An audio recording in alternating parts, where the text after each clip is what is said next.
ఇంకా అమలు చేస్తారా ఆపేస్తారా? 2 పడక గదుల ఇంకా డబుల్ బెడ్రూమ్ ఇళ్లకు సంబంధించి మంచిర్యాల జిల్లా కేంద్రంలోని రాజీవ్ నగర్లో బారాస ప్రభుత్వ హయాంలో నిర్మించిన 2 పడక గదుల ఇల్లు శిథిలావస్థకు చేరుతున్నాయి. ఒక్కో బ్లాక్లో 12 కుటుంబాల నివాసం ఉండేలా G+2 పద్ధతిలో ఈ భవనాలు నిర్మించారు. గత 3 విడతల్లో 650 ఇళ్లు మంజూరు కాగా ఇందులో 330 ఇళ్లను ఏడాదిన్నర కిందటే అప్పుడున్న కలెక్టర్ బాధవ సంతోష్ సమక్షంలో లక్కీ డ్రా ద్వారా లబ్ధిదారులను ఎంపిక చేశారు. అవి ఇప్పటికే పంపిణీ చేయకపోవడంతో ఆ భవనాల కిటికీల అద్దాలు, వంటగదుల విద్యుత్ బోర్డులను ఆకతాయిలు ధ్వంసం చేశారు. ఆ గదుల్లో గేదెలు బస చేయడంతో అపరిశుభ్రంగా మారాయి. సో ఇక్కడ చూసినట్లయితే కిటికీల అద్దాలు పగిలినాయి, డోర్లు లేపుకపోయిళ్ళు, బీర్ సీసాలు పలగొట్టిళ్ళు, కింగ్ఫిషర్ లైట్ బీరింగ్ ఇవన్నీ పగలగొట్టిళ్ళు మొత్తం. ఇంకో ఇక్కడ క్లియర్గా కనిపిస్తుంది. ఇక్కడ మొత్తం ఇంకో గేదెలు పేడేసినాయి. కనీసం ఎవరికన్నా పేదవాళ్ళకి ఇస్తానన్నా ఉపయోగకరంగా ఉంటుంది. వాళ్ళన్నీ నిర్మాణం చేసిండ్రు, మంచిగా డోర్లు పెట్టిండ్రు, గ్లాసులు పలుకుతున్నాయి. డోర్లు పెడితే డోర్లు ఎత్తుకపోయిండ్రు. ప్లంబింగ్ ఐటమ్స్ ఉంటే ప్లంబింగ్ ఐటమ్స్, ఎలక్ట్రికల్ స్విచ్ బోర్డులు ఉంటే స్విచ్ బోర్డులు కూడా ఎత్తుకపోతున్నారట, ఆకతాయిలుగా పగల కొడుతున్నారట. ఇక్కడ బీర్లు తాగిండ్రు. ఇక్కడ చూడండి, రాజీవ్ నగర్లో నిర్మించిన 2 పడక గదుల ఇళ్ల కోసం 2,958 మంది దరఖాస్తు చేసుకున్నారు.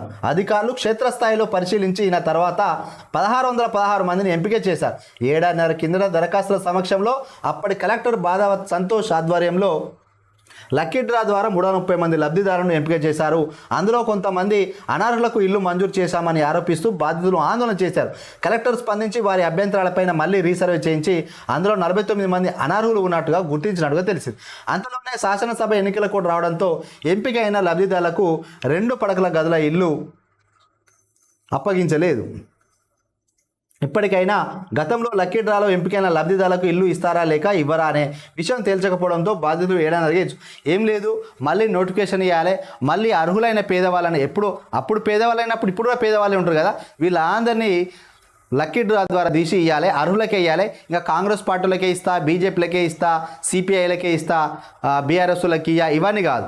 నిజంగా పేదవాళ్ళు అర్హులైతే, బిలో పావర్టీ లైన్ అయితే, వైట్ రేషన్ కార్డు ఉండి ఎలాంటి పనులు లేని వాళ్ళకు, అందులో ముఖ్యంగా పారిశుద్ధ్య కార్మికులు ఉంటారు పాపం, వాళ్ళు పేదవాళ్ళకి ఇవ్వాలి, దివ్యాంగులకి ఇవ్వాలి, ఇంకా ఒంటరి మహిళలకి ఇవ్వాలి. ఇట్లాంటి ఏ తోడు లేని వాళ్ళకు, ఏ నీడ లేని వాళ్ళకు, ఇట్లాంటి వాళ్ళకు ఫస్ట్ ప్రియారిటీ ఇచ్చి పేదల్లో నిరుపేదలను గుర్తించి ఇవ్వాలి. 30 మంది బాధితుల నివాసం మంచిర్యాల రాజీనగర్లో 2 ఏళ్ల కిందట అక్కడ ప్రభుత్వ స్థలంలో అక్రమంగా ఇళ్ల నిర్మాణం చేపట్టారని అధికారులు అత్యుత్సాహంతో కొన్ని ఇళ్లను కూల్చివేశారు. అధికారులు తమ తప్పు తెలుసుకొని తొలి విడతలో ముందుగా నిర్మించిన 2 పడకల ఇళ్లను 30 మంది బాధితులకు కేటాయించారు. ఇప్పుడు వారు అక్కడే నివాసం ఉంటున్నారు. లక్కీ డ్రా ద్వారా గతంలో ఎంపిక చేసిన 330 ఇళ్ల కేటాయింపే ఇప్పటికీ ప్రశ్నార్థకంగా మారింది. నిర్మాణం పూర్తయిన ఇళ్లలో సిమెంటు రహదారులు, మురుగు కాలువలు నిర్మించి విద్యుత్, మంచినీటి వసతి కల్పించాల్సిన అవసరం ఉంది. ఆ ఇళ్లకు వెళ్ళడానికి సరైన రహదారిని నిర్మించాలి. వీటి గురించి పట్టించుకోకపోవడంతో ఇల్లు శిథిలావస్థకు చేరుతున్నాయి. ఎమ్మెల్యే ప్రేమ్ సాగర్ రావు, కలెక్టర్ కుమార్ దీపక్ స్పందించి 2 పడకల గదుల ఇల్లు పూర్తిగా శిథిలావస్థకు చేరకముందే అర్హులైన లబ్ధిదారులకు పంపిణీ చేయాలని ప్రజలు కోరుతున్నారు. సో వాస్తవానికి అన్నారంటారు కానీ గత ప్రభుత్వం నిర్మించిన డబుల్ బెడ్రూమ్లను మేము క్షేత్రస్థాయిలో పరిశీలించినాం. తంతె కూలితే పడిపోతాయి అన్నారు కానీ అట్లేం లేవు, మంచినే ఉన్నాయి. నువ్వు జేసీబీ పెట్టి కూలగొట్టినా కూలిపోవు, కొంత బాగానే ఉంది. ఎందుకంటే మేము వెళ్ళి ఆ బిల్డింగ్ల కాడ చూసినప్పుడు నాసిరకంగా ఏం లేదు. ఎలక్ట్రికల్ ఐటమ్స్ కూడా బాగానే ఉన్నాయి. ప్లంబింగ్ పైపులు కూడా ప్రిన్స్, ఆశీర్వాద్ పెట్టిండ్లు, సింటెక్స్లు పెట్టిండ్లు, మంచినే ఉన్నాయి.